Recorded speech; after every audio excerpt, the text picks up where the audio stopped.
سلام بچه‌ها، امروز من و داش محمد اومدیم ماد موبایل رو بهتون معرفی کنیم. پس بریم واسه معرفی. صاحب کن تا بریم. داش محمد چه نگاهی میکنه؟ داش محمده چقدر بلنده. خب بریم واسه موبایل. خب موبایل ها رو میبینید تو دستم. یکی رو تست کنیم، تست بزنیم ببینیم چجوریه. این چیه؟ میه. همین چی قلبامون رو با غذامون که خوردیم بار همین چی نداریم. عجب صورتی داره.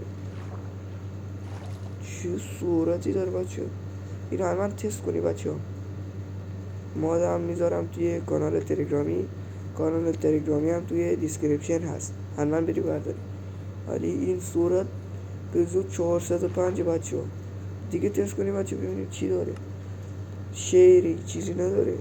شیر داشت قبلا بهتون گفتم. این شیر هم داره. اوکی شیر رو بذاریم با صورت چه حال میده. عشق کنید بچه ها. این ماه بریزید عشق کنید چون این شیر رو این دیگه میچسبه با صورت. بریم ببینیم تو دریا بچه صورت نمیره خدا. تو خشکی خیلی صورت میره بچه ها. بریم. داش محمد بود که رسید اینجا.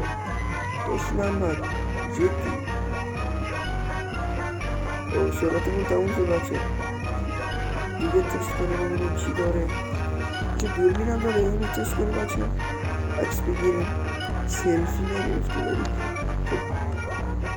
از خورشید با عکس بگیریم ببینیم تمیزه. نه بابا بچه ها اینجا عکس نمیفته.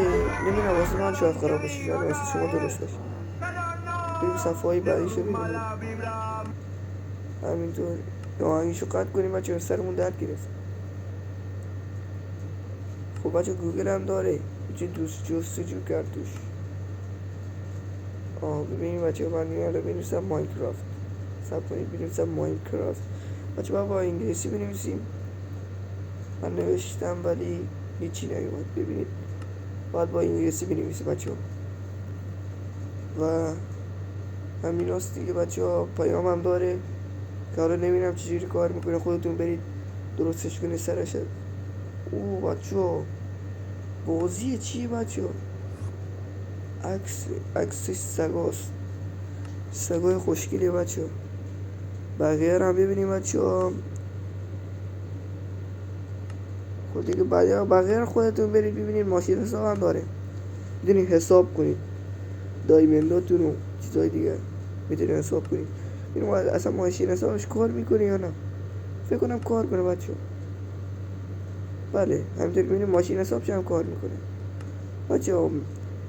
گوشی هم این ته اینجا که میری چمن میچی برمیداری بچه ها. یک موبایل دیگه هم هست ببینیم چطوریه. همین موبایل فقط خاص نیست اصلا هیچی نیست. تا ویدیو بعدی خداحافظ. ساب بکن تا ویدیو بعدی جانمونی.